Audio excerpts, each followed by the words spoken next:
research and development strategy, or our technology innovation strategies when you have your idea or your invention and you need to prepare it for actual commercial development. And you're really focused a lot on understanding and crystallizing that product market fit. You need to do a lot of competitive benchmarking and really understand how is yours advantageous over the others and how are you going to position it in the market. So we do a lot of our projects in that second bucket. The third bucket is also another area of our projects, which are very focused on commercialization of your product or your process or your technology. And it's really about figuring out your business model, understanding your product pricing, and building that go-to-market strategy. Many times, even the formal written business plan that goes out to, prospective investors for due diligence. And we also spend some time after we do these projects in these largely central two buckets for many companies.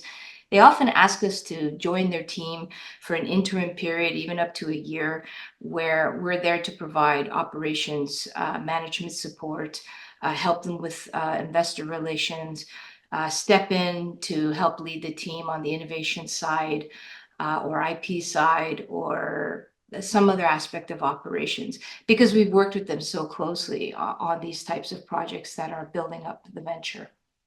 Our team has grown over the years. We have about 5 right now and a 6th person. Some of these are fractional team people, have very specific expertise that we bring in for certain projects, such as our regulatory specialist or our finance and investing consultants. You've already met Dr. Henry Zhu here on the call. He's joined us recently as a biomedical engineer, so he covers a lot of that territory. Dr. Joanne Tejeda, who's also a Western grad, is usually on the call with us. She looks after some of our bioscience, biochemistry technologies, as well as delves into the sustainable clean tech side. In terms of sector focus, we generally have 2 category sector expertise that we work in. One is in the health technologies, which makes it so relevant to present here today, and the other is in sustainable technologies, especially bioproducts and the bioeconomy. Not too many with Life Science London in that area, but it's a very growing area of activity in Canada, especially in Atlantic Canada, as well as in Western Canada and BC. And we cover lots of things from, AI and materials to, 3D printing, robotics, med devices, and processing, biotechnology processes. A huge, mosaic here of clients, but you could see some large ones. You could see some very small companies, some mid-size that have grown over the years, some nonprofit organizations that you're familiar with across Canada, some universities that we regularly do work with, such as those, eye-to-eye market assessments, various types of things that we do to help with commercial strategy. We have 2 pricing models with companies, and it really depends on what they're looking for and what stage they're at. We often start with project-based pricing, which is, well-defined project with work objectives, milestones, and key deliverables. And, you have payments based on completion and delivery of those project objectives. Typically, these are minimum 4-month projects, and they can go up to 6 or 7 months, depending on how big the scope is. So they often start that way, and we build such a level of expertise, often with go-to-market strategies and plans, that they then want us to continue supporting them to help implement that strategy. And so it often can extend to what I call strategy as a service, where we have a fixed monthly fee for a defined set of hours that they would like our support to continue implementing that strategy or build upon it further. And typically, when you're doing things like that, you usually need a good 6 months of support to really execute and get the results that you're trying to get for the company. You can't do this on a 1 or 2 month, that kind of basis. So this often are the 2 options. The one on the right is best for small, early stage startups, because it's a fixed budget and they know exactly what they can afford. I wanted to leave you with 2 quick examples. Do I have time, Justin, to give 2 example projects, or super quick? Yeah, absolutely. Go for it. Okay, because just to give you an example of the typical type of projects we do with clients, here's a fantastic company. I really loved working with them. I mean, all of them are interesting and fun, but this one was one of my personal favorites. A mobile health app solution, a company called Sparrow Bioacoustics. They're actually headquartered out of Nova Scotia. However, the CEO is here in Toronto, so we often get together locally. I'm also in the GTA, not in London. And it's essentially a now commercialized smartphone-based AI-powered bioacoustics app that they call Stethophone. So operates very much like a stethoscope, but it's your phone is actually, your smartphone is the stethoscope. And it's got some very sophisticated bioacoustic sensors built in that are software-based, and very accurately with high sensitivity records heart and lung sounds through, what's called chest auscultations that normally your stethoscope is listening to, and can detect many different types of cardiac abnormalities, from arrhythmias to mitral regurgitation and the early signs of congestive heart failure, days before it might actually start to happen. The company wanted a plan when we started working with them in 2021. They wanted a plan to figure out what are the best pathways to market for their USA, primarily USA market entry, and also Canada. And they wanted us to position their mobile app as a preventative healthcare screening tool. They felt that that was probably the best angle. And, they wanted to know, do you agree, and should we go forward? And we did agree on that positioning. The solutions that we provided for them was that we did very comprehensive market research for both the USA and Canada markets, very detailed. And from that research, we were able to carve together a plan that had 5 viable pathways to market for introducing their device, either through virtual care or offering it on a telehealth platform, which is still quite prominent in 2021, although it's decreased in utilization, in the past 2 years. Remote patient monitoring, or RPM, is another pathway. The apps for health marketplaces, which was really taking off around that time, 2020, 2021. The hospital at home care programs, which is a USA type of transitional care program. And DTX, which I know Justin knows a lot about, because we were talking about that a couple of years back, digital therapeutics, which is more active in the USA and building a community, commercial community in Canada. So we analyzed competitor business models to try to figure out how do you price it for each of these pathways, and what would be the consumer uptake.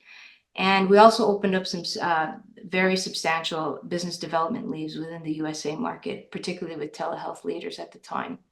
So the outcomes was we gave them a go-to-market strategy using their mobile app in primarily the telehealth market and app marketplaces pathway. Those were the ones that were most desirable for them at the time. And we also prepped them for some big USA health tech shows, like HIMSS and ATA, or American Telemedicine Association, for example. So they're very successful, and we still maintain a lot of relationships with them. So really pleased to see that. Their app, unfortunately, is only available in the USA right now. It's not yet cleared for sale direct to consumer in Canada. But if you're interested, just follow Spiro Bioacoustics and Stethophone. I'll try to put the links in the chat. Last example is Zero in Foods. This is a food tech company that's really positioning itself as a health alternative to enjoy sweet foods.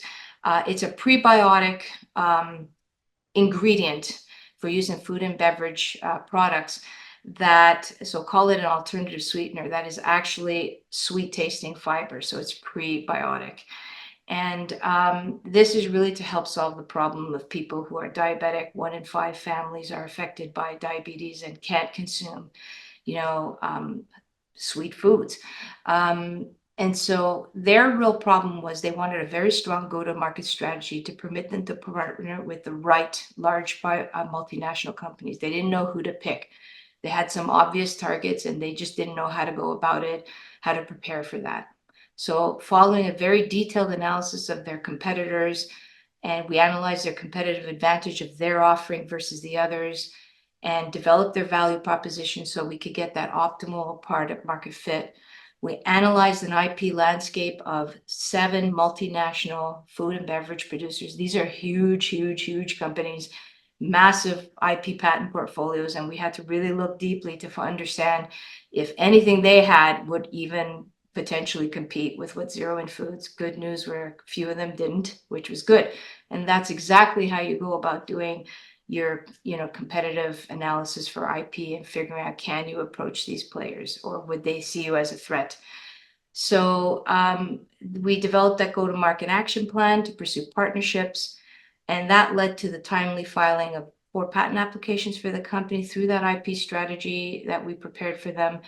And we really found them the right, I think there were 3 target companies that they could go and approach, and prepared the right messaging to approach them. And that eventually led Zero In Foods to apply for and win the Global Mass Challenge Switzerland competition, which is one of the biggest competitions for novel food and beverage ingredients. And Nestle chose Zero In 2023 as Startup of the Year. So we were so pleased with that outcome, and it was all the work that we prepared for Zero In that really helped them get to that point. So a few testimonials. I think this meeting is recorded and you can read them at your own leisure. But we really pride ourselves on the quality of our work, and we usually get a lot of returns and referrals from that. And this is our contact information, and I can't finish without saying that we're also, or myself and Dr. Joanne Tejeda are the co-founders of a new spin-out of Optimal Innovation Group, which is a women's health company called healthier.life. I have to flash the screen because I would be remiss if I didn't. Healthier.life is a hormonal health navigator platform, the first in Canada, that covers 4 chronic conditions in hormonal health, from endometriosis, polycystic ovarian syndrome, menopause complications, and thyroid disorders for women of all ages and stages. Check us out. You can join the hub. It's free to become a community member. And we connect them to trusted evidence-based health solutions and providers to get the support and solutions and treatments that they need. And we have an interesting upcoming event, May 29th, with one of the country's best experts in hormonal healthcare, especially for our midlife menopausal women. And she'll be Dr. Safina Premji out of Alberta. She'll be talking about the implications of hormonal health changes and these chronic conditions on your cardiovascular health. How does your women's heart health affected by these? It's not enough of a topic that's discussed. So we do a lot of these educational events led by physicians on our platform. Thanks so much for the time.